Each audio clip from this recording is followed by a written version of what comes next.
Spoilers! That's right. There's The Last of Us Part 2 spoilers in this video, so beware. Just don't go near any of these timestamps over here, okay? Because that's where the spoilers are. Alright, you've been advised, okay? Spoilers. But yes, that's right, that's what we're talking about today in Friday Talks. Correct, we have finally changed the name from Friday Thoughts to Friday Talks. It just makes more sense, rolls off the tongue a little bit better as well, and I like it. So let's call it Friday Talks. So yes, like I said, today we're talking about Last of Us Part 2. I thought it was a very good game. Despite the flaws that I do recognize that it has, I still think it was a really good game.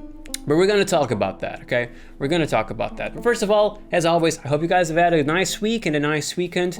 And today, instead of talking about my week, let's talk about Last of Us. I didn't play Last of Us myself, I don't have a PlayStation 4, but I did watch it on YouTube, I watched a playthrough, and it was a blast. I had a really good time watching it, but we're gonna talk about all the good things and all the bad things that are, in my opinion, in the game. Starting from, I guess, let's start from the good things. You know, let's start off in a good note, right? So what I really liked about the game was mostly the visuals. The visuals were phenomenal, were astounding.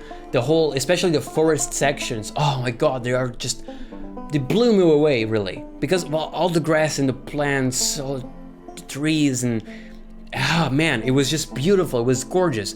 I love nature so much, and every time I play a game where there's like grass and plants and everything, I always look at them to see their quality. And it's usually like kind of wonky and kind of like, okay. But with this game, it just looks so realistic. Man, it was just like so beautiful. And I absolutely loved it. Like, I feel like the forest sections were some of the most beautiful parts in the game. One of my favorite locations was the Seraphites Island, because there was a lot of forest and there was a lot of vegetation and a lot of like those beautiful green sceneries with all those like torch lights and everything. It makes a really nice aesthetic with the cabins and everything. That was beautiful. At the first part, when you were going over to Seattle with Dina on your horses, that was the first time that I looked at like the forest sections. I was like, I had to pause the video and be like, man, that's amazing, that's insane, that's so good, that's so beautiful. I really, really liked the forest sections and nature, and overall it's just beautiful game. The visuals are astounding, just like, and then all the fog and mist where you're just looking at things is, man, I love that so much. The lighting is insanely good. The way it bounced off of the walls, the way it bounced off the windows, man, beautiful work.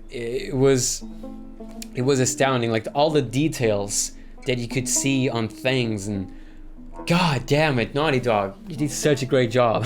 When it comes to just the visual side of things, I think the game is a masterpiece, really. Regarding the story, Joel is dead. That's right, Joel died. And obviously that came as a shock to me. I was really sad about Joel's death. I had to pause the video for a few minutes before I was actually like trying to process what had just happened. And that's the thing. You had to process what had just happened. And Joel died in such a way that was not only so fast and sudden, but also in a way that people weren't really expecting to happen. Like, more in regards to how Joel would not act. Like, I don't think that would be his behavior, because in the first game, he's always very careful and wary about his surroundings and about the people he meets.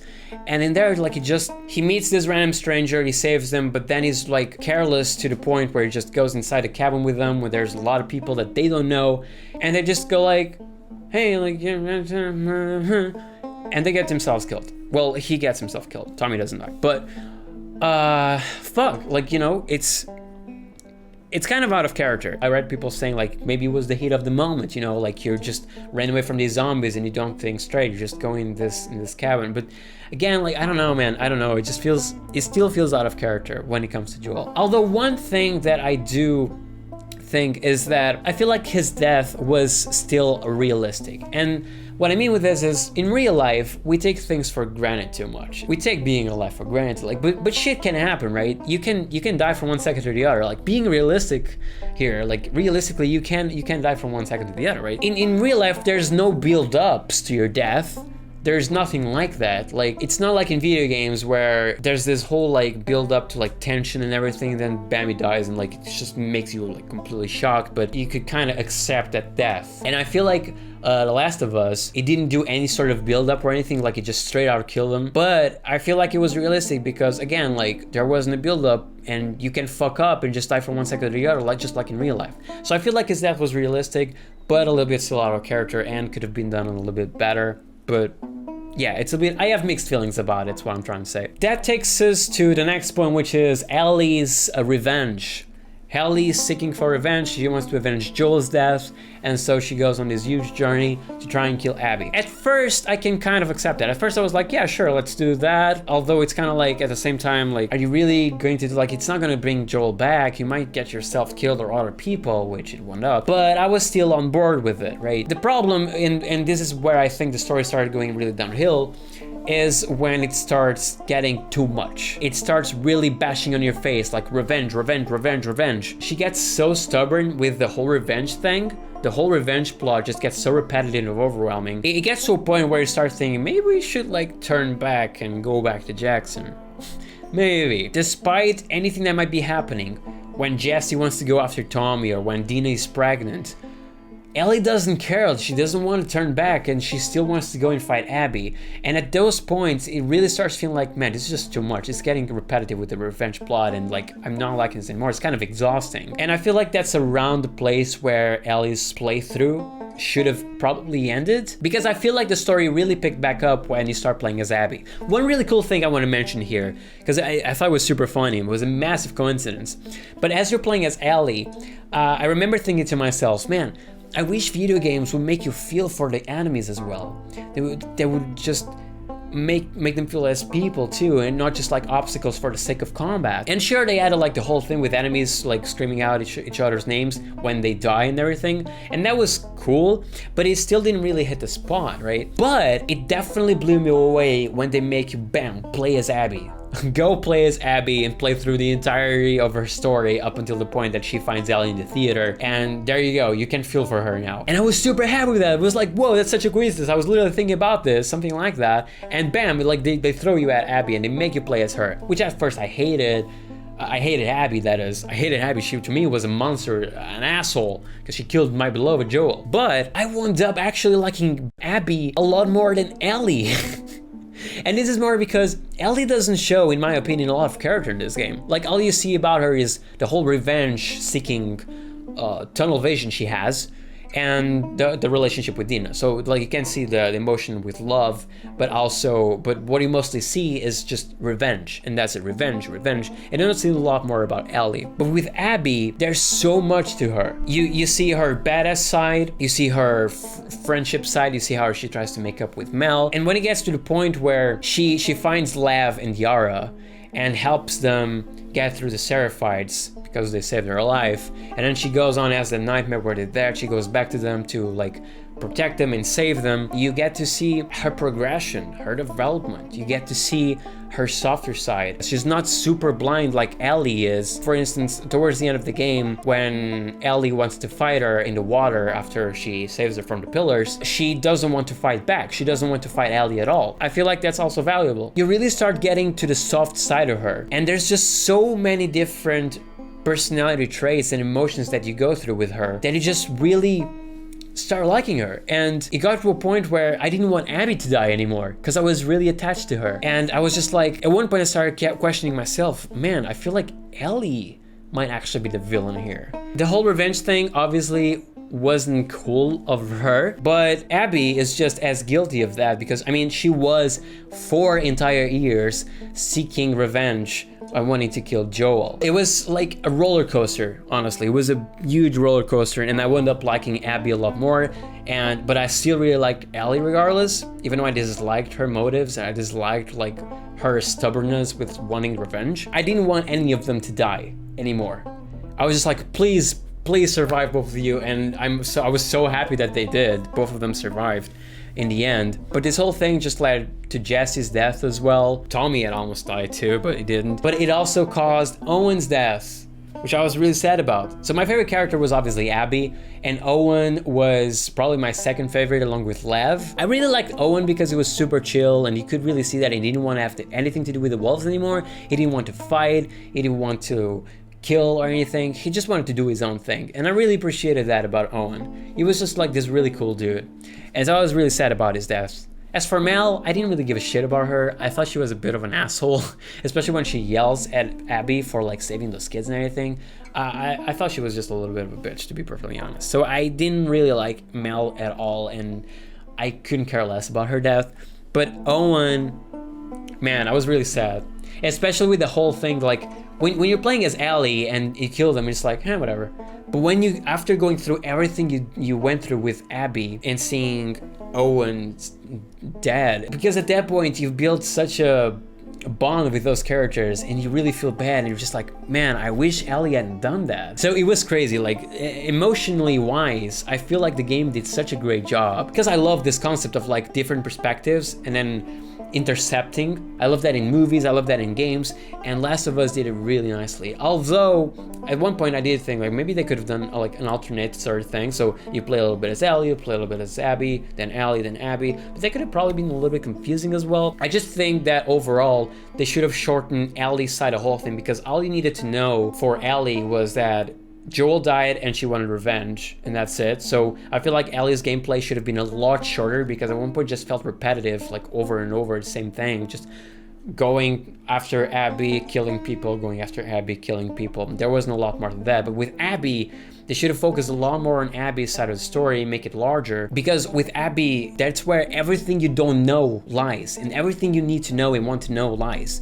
So Abby should have got a lot more focus than Ellie. Ellie's gameplay should have been shorter, and they should have focused more on Abby. I feel like that would have made it a little bit better. But regardless, overall, I still really like the game. I still think it's a good game. Obviously, it has its flaws. They could have done some things better, I believe, but I still really liked it. I really liked all the moments where Ellie played Future Days on the guitar. You know, the one who goes, "If I were to lose you, I'd sure lose myself," because it was always around moments where there's something that she could have lost, or she's afraid of losing.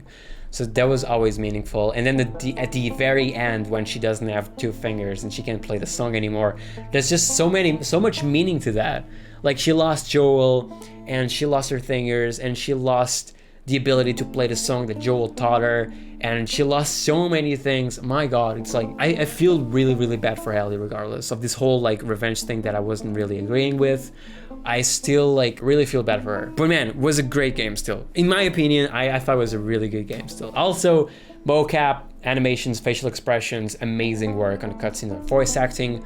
I will never forget, like, this is such a small detail, but one of the first cutscenes when Joel goes to play Future Days to Ellie, and like he's talking to her, he puts his thumb on his belt, and then the ways he moves his face, the facial expressions, amazing work, man. Or when Dina and Ellie are at the theater looking at the map on the floor, and Dina is talking about what she was tracking, and Ellie is listening to her, she's like messing around with her ear, and it's like such a small detail but makes such a big difference, because it makes her feel a lot more real. It's crazy, because like when people are talking in real life, like sometimes you're messing around with your hair, or just like scratching an edge or something like that. So to see those small details, man, it makes a big of a difference, and it really makes them feel a lot more real. So I absolutely love that. But yeah, those are my thoughts on The Last of Us 2. So now that that's out of the way, I hope I didn't forget anything that I really wanted to talk about, but I feel like I put most of my thoughts in there.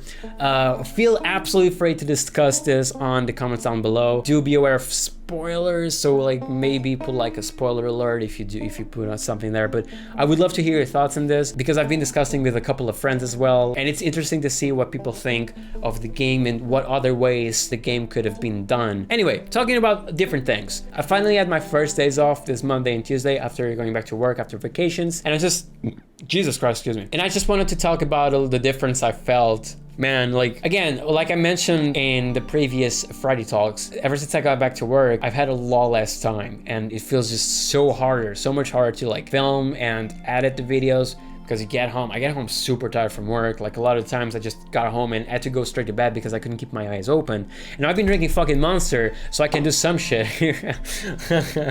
And it's been working, but I've also been sleeping a lot more now. So I feel like that's been helping. But I feel like I can keep up the schedule. So far at least, I feel like I might be able to. But when it got to my days off, I felt such a massive difference. Like the level of productivity I had and the time that I instantly felt like I had again, just from being the whole day at home.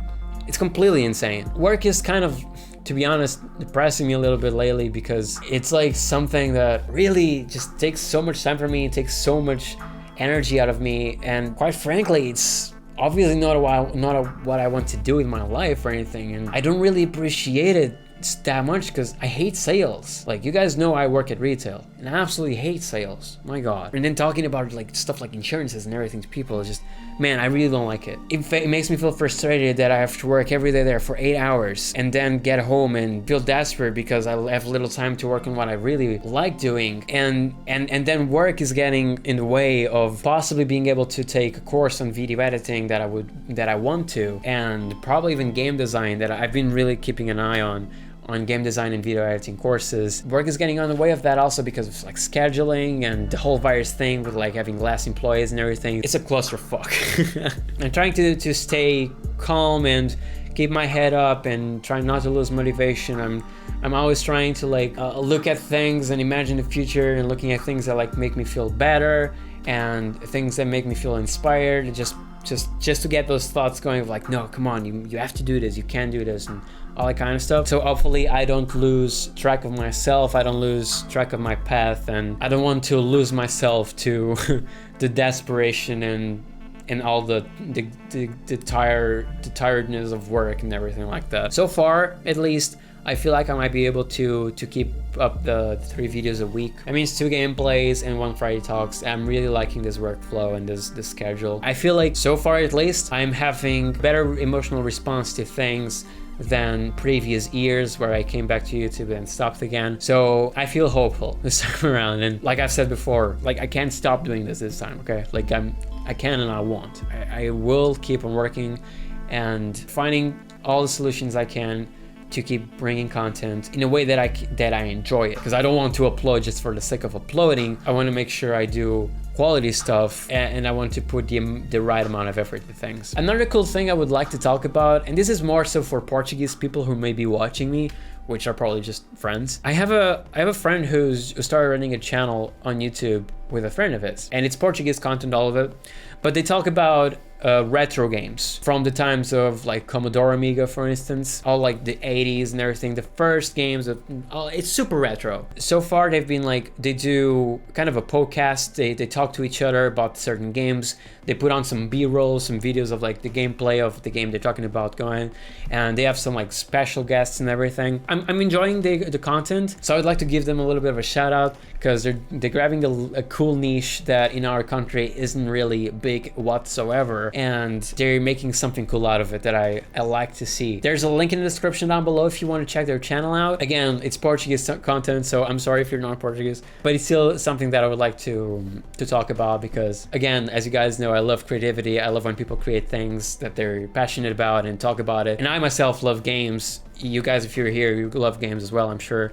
And I love retro stuff, and I would like to play more retro stuff in the future as well, because there's a lot of great games out there. I feel like that's why I like watching them, is because they talk about retro stuff that's not really from my time. It's like Commodore Amiga is like the time of my parents even, and that sort of era seems to have great stuff to it. And I just love the evolution of video games. It's something that blows my mind every time. So yeah, if you're Portuguese or you know Portuguese or anything like that, and you're interested in retro stuff, definitely check them out below on the description. There's a link for their channel. Go leave a like, subscribe to them if you like their content, and just give them a watch. But anyway, that's what I have for today's Friday Talks. If you guys would like to share something about your week, please feel free to leave a comment down below.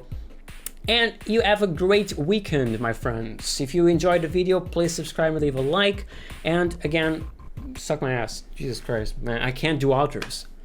I can't do outros. And if you enjoyed the video, please consider subscribing and leaving a like. And have a great weekend, my friends. I'll see you next time. Goodbye.